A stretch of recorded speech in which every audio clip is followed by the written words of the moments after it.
Hey everyone, welcome back. Ready for another deep dive? Definitely. Always ready to dig into some interesting topics. Well, today we're tackling something I think a lot of us can relate to, belly fat.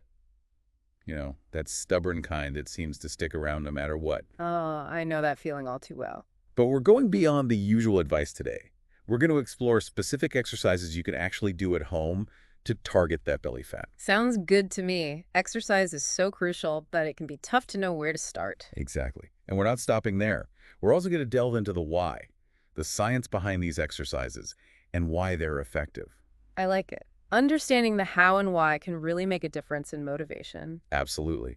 But before we get into all that, let's talk about why tackling belly fat even matters in the first place. Right. And it's not just about fitting into those jeans. Okay, now you've got me intrigued.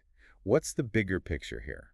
Well, excess belly fat, especially the kind that sits deep inside, around our organs, it's called visceral fat. That kind is linked to some serious health risks. Yeah. I've heard that before, visceral fat. But honestly, I don't really know much about it. So visceral fat, it's not just sitting there passively. It's metabolically active. It actually pumps out inflammatory compounds and hormones that can disrupt our body's systems. Oh, wow. I didn't realize it was actively doing all that. Yeah, and these disruptions, they can lead to higher blood pressure, mess with cholesterol levels, and even increase the risk of insulin resistance. And that can be a precursor to type 2 diabetes. So it's not just about how we look. It's really about our overall health. Exactly. It's about taking care of ourselves from the inside out. Well said. So this deep dive is even more important than I initially thought. Imagine if you could get rid of stubborn fat and support weight loss in a simple and healthy way while you are at home. Now you're talking. I am all ears. What exercises are we talking about specifically? You can find out by visiting https://rebrand.lifesolution-weightloss or by clicking on the link in the description of this podcast. Well, our sources highlight 5 exercises, and we're going to break down not just how to do them, but the why behind their effectiveness. Love that approach. So let's start with a classic, the plank.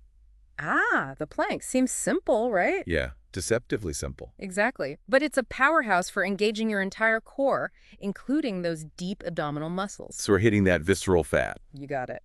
Plus, planks help stabilize your spine and improve posture, which is a bonus. I've always struggled with keeping my back straight during planks. Any tips for someone like me? Absolutely.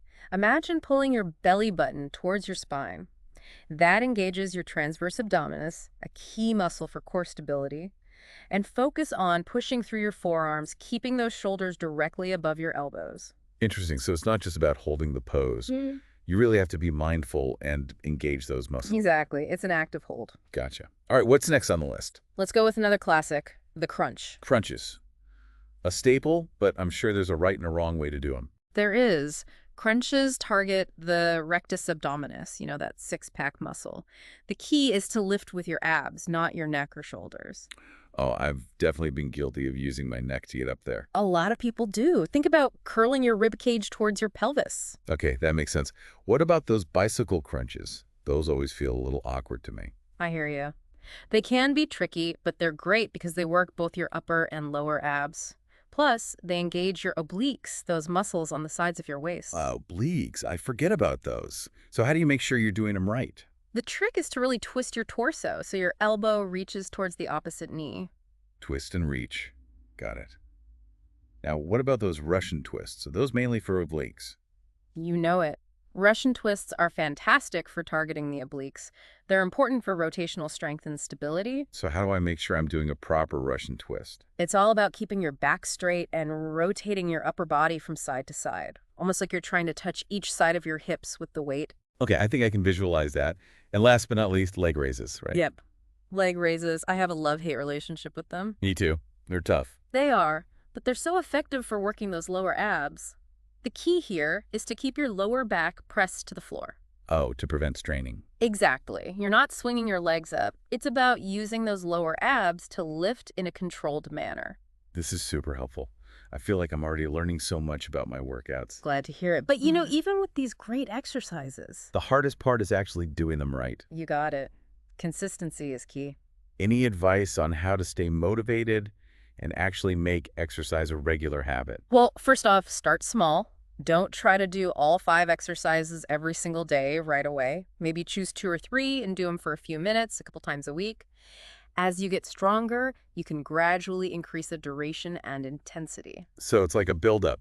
Don't overwhelm yourself right from the start.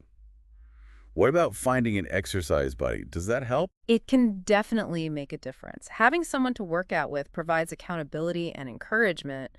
You're less likely to skip a workout if you know someone's waiting for you. That makes sense. Hmm. Makes you feel more accountable. Anything else that helps? Another great strategy is to find activities you genuinely enjoy. If you hate running, don't force yourself to do it. Find something you like, whether it's dancing, swimming, hiking, whatever gets you moving and keeps you coming back for more. I love that. It shouldn't feel like a chore. Yeah. And you know what? This all circles back to those health risks we discussed at the beginning. How do these exercises specifically address those concerns? Well, exercise in general helps us burn calories and lose fat, including that harmful visceral fat. So as we reduce that visceral fat, We're likely to see improvements in our blood pressure, our cholesterol levels, and our insulin sensitivity. directly tackling those risks we talked about. Exactly. It's a win-win. You feel better, you look better, and you're improving your health overall. It's all connected. I love how you've explained all of this. Thanks for being here today. Happy to help. And listeners, thank you for joining us on this deep dive into tackling belly fat. Remember, even small changes can make a big difference. That's right. Find one exercise from today's episode that you can try, maybe even just for a few minutes today.